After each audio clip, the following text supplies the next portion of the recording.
So I want to officially welcome everyone to the ribbon cutting ceremony of the second iteration of Hope Village. Come As You Are, the Bridge Housing Community, a 20-bed transitional housing community for chronically homeless Newark residents. We're so excited to unveil this beautiful project with you today. However, none of this could be done without the incredible, of course, leadership and vision and direct investments from our great mayor. Under his leadership, Newark continues to address homelessness and housing challenges. Just a year ago, the mayor, along with other public and private partners, launched the Path Home, Newark's first plan to tackle chronic homelessness. And since then, our mayor has received recognition from the U.S. Interagency on Homelessness, has gained global attention for the city's efforts in reducing unsheltered homelessness, and has been appointed recently to the International Mayor's Council of Homelessness. But he reminds us often that we still have a lot of work to do. It's why the mayor recently released the year one update on the plan that shows all the work we've done and all the work that we still have left to do. This update highlights some of the mayor's key strategies, initiatives, and projects, including the new 24/7 drop-in center planned from downtown Newark and the third iteration of Hope Village, Resilient Hope. Both are scheduled to begin in earnest this year. And now I have the honor and privilege of inviting our great mayor up to say a few words.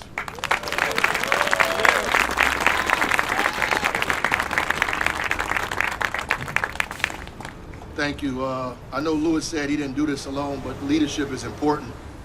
And I think that his commitment and consistency and seriousness on this issue, thoughtfulness, creativity is what allowed this to happen. His ability to put his own ego aside to allow other voices to be heard and be involved in this allows this project to take place. Hope Village 1, I just want to thank all of the folks that were involved in Hope Village 1, even the residents who lived and still live in Hope Village 1.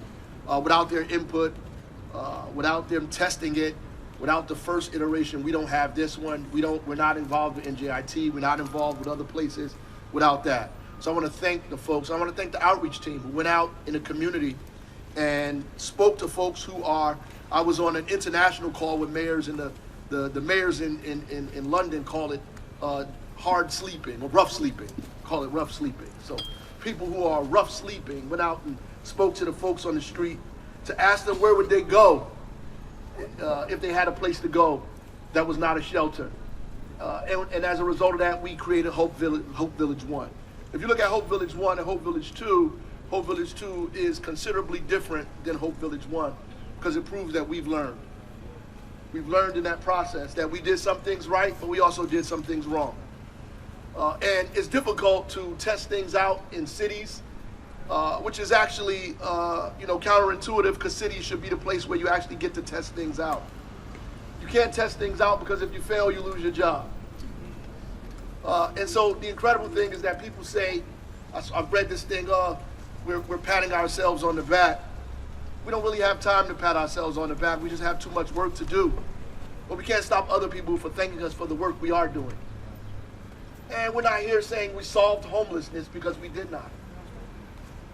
We have nowhere near solved homelessness. Homelessness is a result of a crack in our system that has existed way before our time. A crack that is widening and deepening as years go on, that is not being addressed. And so homelessness is a result of our Western democracy that has not found a way to take care of the least of us. And so people in Newark and cities like ours are burdened with the idea or the weight of taking care of national problems in local places. And so we're doing our best. And so the good thing that I want to say that we're doing in Newark is we're not running from it. We're not running from critics. We're not running from the issues. We're not trying to escape. We're not trying to hide. We're not pretending it doesn't exist. What we are doing, however, is being creative and allowing as many people that want to be in with us to get in with us and figure this thing out collectively. That's why Louis was able to list a long list of people, and our council people that are here, our council president MacGyver, Councilwoman Roundtree, our assembly people here as well, Tucker, all of the folks that are involved. RWJ Barnabas, I hated that I went down this because now I have to name everybody. But everybody in here that helped us make this happen. We appreciate it. As many hands on deck is a heavy problem. that we're carrying and trying to lift down the road. But this, Lewis didn't say that the state gave us credit for reducing homelessness, street homelessness, 57%. And I'm gonna tell you this, I didn't know that. I wasn't out counting and trying to figure out, is this something come to me, so on and so on. They told us. And I was like, wow, maybe we should say something about that. And really the credit goes to the people that are not up here. Our outreach workers that are out in the street, that are probably in this crowd somewhere, they're the ones who reduced that, not me. I'm not outside. Yeah. I'm not outside moving people off the street to shelters or taking their information. I'm not doing that. I get credit for it. My job is to give credit to them because they actually did the work. But I also want to thank God for the opportunity to put us in a position to take care of problems that other people have not had the desire or will to take care of. Amen. To face the criticism and the heavy burden of it all, to get out here and just get it done, right or wrong. I want to thank God for giving us the pathway, the tools, the cooperation from everybody to get to this day.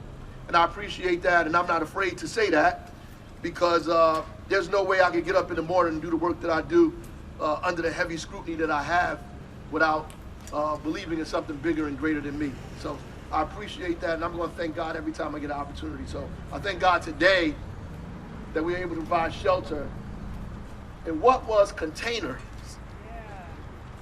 Because these don't look like containers today. These were containers.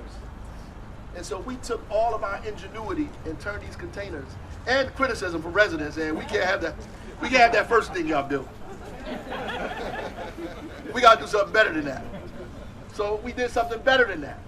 So I want to thank all the thorns in my side for keeping us humble and keeping us striving to do better. And I'll tell you what, the third iteration of this, created by the NJIT students, the architectural students, is going to be even better than this.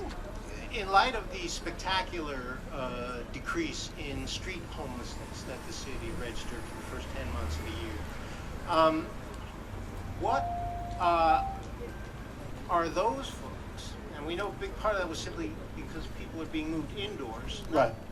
Not necessarily because the overall homeless population is down by anywhere near that much. Right. But at least they're inside, right? Right. So what are the steps? How far away are people sleeping on the street in parks and benches, what have you, from living here, for instance? And what are the steps to get there? I'll let Lewis answer that. But before, I was on a international mayor's homelessness call, and the couple of the mayors from outside of the United States who also are experiencing this problem was very interested in why the debate in America and in some of those places as well is always about whether people should have the right to sleep on the street. And why are we not talking about people having a right to be in a house, right? And we're in this debate about whether people should live in a tent, whether we should allow people to live in a tent, as opposed to whether we should make sure that everybody has a place to live or a home or a roof over their head. And to me, that's the discussion that became more relevant to me because the previous director of homeless services, Sakina Hoyt, made that clear to me that we should not be making people comfortable on the sidewalk. We should be moving them indoors. So I don't want us to take for granted that people are not sleeping on the sidewalk. Because I think in America, we take for granted and we think it's okay for people to be on the sidewalk. Oh, they are right in a tent. And so we provide them food so we can deal with our own conscience, right? So we feel good about ourselves because we're helping people who live on the sidewalk while you go to your home. And you don't want to trade places with them. You just want to feel comfortable when you're sleeping in your bed while they're sleeping on a cold street by the Penn Station. So I don't want us to take it for granted that people are being moved from the street inside of a place. And the fact that they don't want to go into places that are available for them to go to because those places are unsanitary, unkept, not healthy, ugly, terrible, not inviting, and dangerous. And so it takes us to create a whole different space for them to say, I want to come up off of the street and move into the place is a victory in and of itself. The next step that I think Lewis will elaborate on clearly and tell you how many people have done that through Hope Village 1 because people have moved, so they're not there permanently. those people, when they come to that place with their own key, and they open up their own door, and they walk into their own place, are way better off than they were sleeping on Penn Station sidewalk. And most importantly, the average age of the people. So the folks that are sleeping in Newark are older folks, and are four times more likely to be victims of crime than they are to commit crime. So not only are you giving them a warm place to stay that they like, you also are protecting them from people who are inflicting harm upon them simply because they're vulnerable. So I just want us to understand all those complexities. I don't want to downplay the work that our outreach team does every single day and night while we're having dinner with our families in our homes. They're outside Thanksgiving and Christmas Eve trying to get people off the street.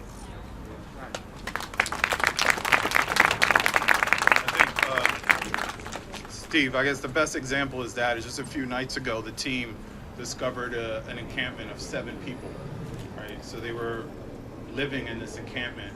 And those are the folks that are probably the most traumatized from the shelter system and will opt not to go into a shelter. Although we had a lot of success with the majority of them, that's the way we were able to reduce the number. We know that there's still folks that will not go in. So we have to be innovative. We have to get creative. And this is what this is. This is going to allow us to bring those 7 individuals in. As a matter of fact, the team spoke to them already, and they're willing to come in. And they haven't even seen it yet. We described what it looks like. I could just imagine when they walk in through that gate.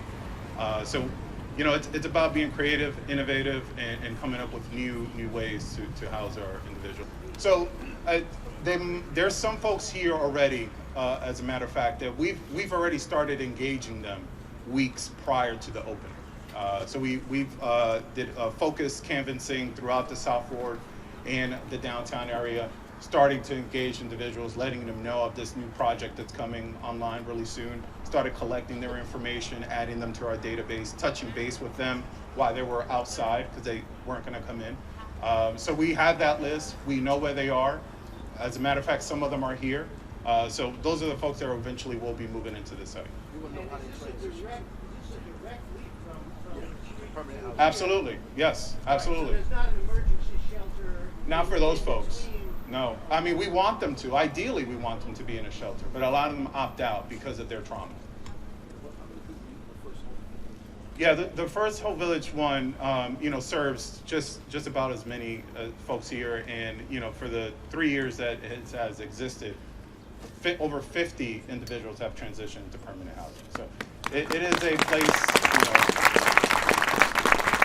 It is a springboard, right? It's a place for them to start building themselves up and really start, and you know, Mr. Manigan mentioned this, right? How can you speak? Your bandwidth is so occupied with trying to survive, like you're not thinking about all these other basic needs. So there is no left and stay. We can't, you know, each person has their own story, their own journey, right? So we have to really go by them, right? And that starts in the beginning when we do an assessment and we learn about their challenges and their strengths too. And that's how we start, right? It's housing first. We bring them in, and then we start from there. I mean, I don't know if you've been to the first site. You should. There's a lot that we added here, right? First of all, there's a lot of community space here for them to come together, socialize, and convene, and make those connections. The restrooms and the bathroom facilities are actually inside. So these are clusters compared to Hope Village 1, where there were single units. There is, like I mentioned, facilities, additional facilities here, you know, inside facilities, back kitchen facilities here as well. There's just so many, you know, improvements that we made in the design. Wi-Fi, I mentioned that before, and plenty of trees that we're going to be adding. So it's just so much that we were able to implement here.